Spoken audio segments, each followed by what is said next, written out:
Hey everyone, my name is Misha and I am here at Cypress Pillar Healing Arts getting ready to do some tarot readings.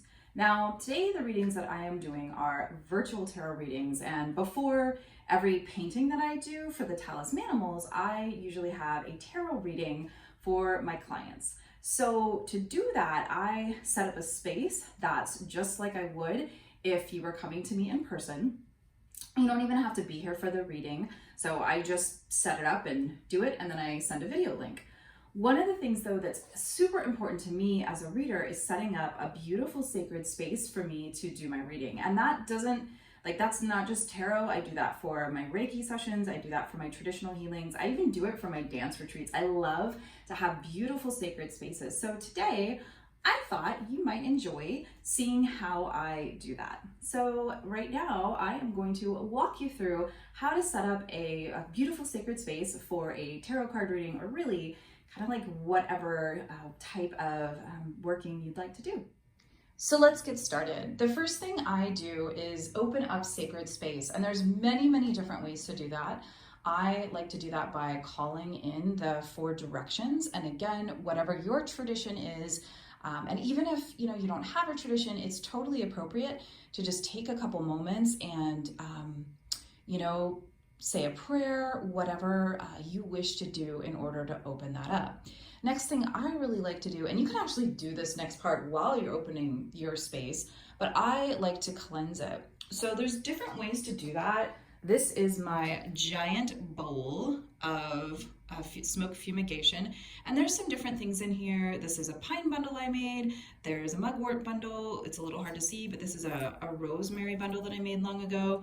And then we have the Palo Santo and the white sage. And I know that using Palo Santo and white sage can be potentially problematic, and that's a whole nother kettle of fish that we can talk about maybe in another video. We can discuss the implications of that and the fact that both of these plants are becoming rare. However, if you get them from folks who raise them and sell them, it can also help out a community as well. So there's different viewpoints on that. But these are different plants, allies that I work with to help fumigate. And so all you would do is light them. That's not really all you would do. I guess we could say that you would light them and then you would work to cleanse your space. I also make my own cleansing goodness. So this is my red rose spirit water. So this one is really lovely. And for me, you just kind of spray it. And I like to spray it around the whole area. The items that I'll be using, they have all been cleansed as well. And I actually do that either with the fumigation smudge or the spray. The spray is really nice. It's a great thing to use on crystals. So there's a million people that make it. You can always hit me up for some. Shameless plug, right? But honestly, there's probably someone in your area who makes it. You can buy from local, or you can make it yourself. That's kind of how I got into doing these, was by creating them for myself, and I love to use it.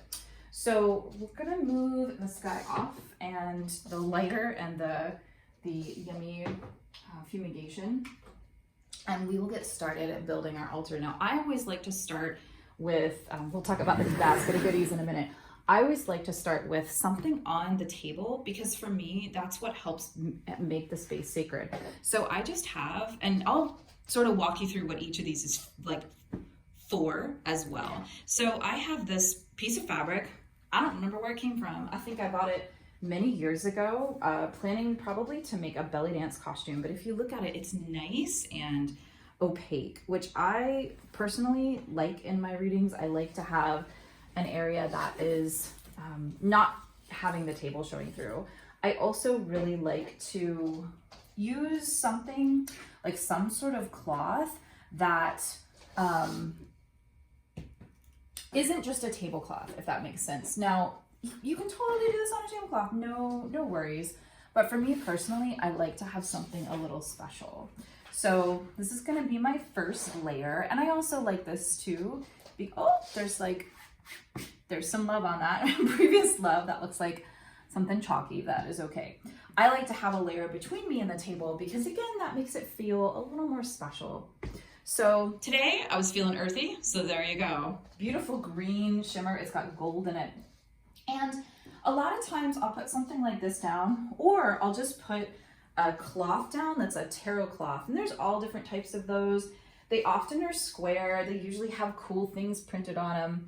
Today though, I was feeling really earthy and I decided to just use a scarf that I picked up in India and this fabric that I've had forever that I have no idea where it came from. So the scarf is actually going to be where I lay out my cards. And so here you go, right? So the things you choose, if they have meaning to you, that kind of adds to the magic. So this scarf has a lot of meaning to me because I picked it up on one of my travels, so that's really fun. And what I'm doing is kind of peeking in the video to see, because when I do my readings, I want there to be a little bit of green down here. So I'm just kind of adjusting the scarf so that it'll give me the look I want. And understand too, like this is part of the like the sacred space creation is taking the time and making the effort to get everything like just so, and to get it to be in a place, in a arrangement that you really like. Oh, I really like that. Okay, cool. So again, this is a scarf that I brought back from my travels in India. So it really means a lot to me. It has a lot of really beautiful, happy memories. And then you could totally stop there, but I'm feeling a little extra today. So the next thing I'm gonna put down, and the last thing for the fabric, this is a really special fabric. It's called a suit, and it is something we use a lot in belly dance. It's really beautiful. It actually comes from Egypt. There's a region where they make this fabric. It's a net that has little pieces of silver folded around it. And I'm just feeling like really shiny and bright today. And I thought it would be nice to have this down for the reading. So just kind of taking that and folding it in. This cloth actually lived in my medicine bundle for a little while. And so it, for me anyway, it has that like extra magic of having lived with my goodies in my medicine bundle. And so it's got a little bit of extra meaning for me. Okay, so now if I was doing this reading for someone, I would probably adjust the camera and look at it and make sure that there's nothing kind of peeking, like you can see right here. It's not quite an adjustment, but that's okay for our demo. But I like to have it set up so that my clients won't be worried about any little bit not looking quite right. And I know that may sound funny, but there's definitely people, like my husband gets really twitchy about anything that isn't quite arranged properly. So now we get to put all the goodies down. So this is a basket of goodies I went collecting in my apothecary today. And so again, like I said, I was feeling kind of earthy. And so the crystals that came out were all of the browns and the blacks, and there was also some different items that came forward that I don't normally use, but they wanted to come out today, like this bone. So we're gonna start with this bone. I know it's grungy. We're gonna have a bone cleaning day one day. We just haven't gotten there yet. So I'm gonna set that right at the, oh nice, right at the top. And again, so you can do this anyway. Like I like to sing, which I'm not gonna do right now, but I enjoy singing to things as I put them out. I find that feels really good to me. And I find that it really feels like making the space my own and making it really sacred. So the feathers, I almost always incorporate some type of feathers in my arrangement. For the winged ones, they go down. I like to start with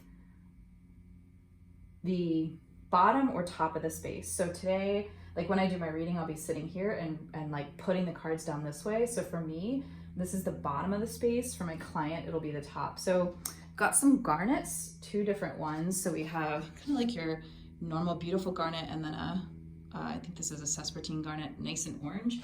And both of these came from the Crystal Cave here in Sarasota. So setting those beauties up. Oh, that looks really, really yummy.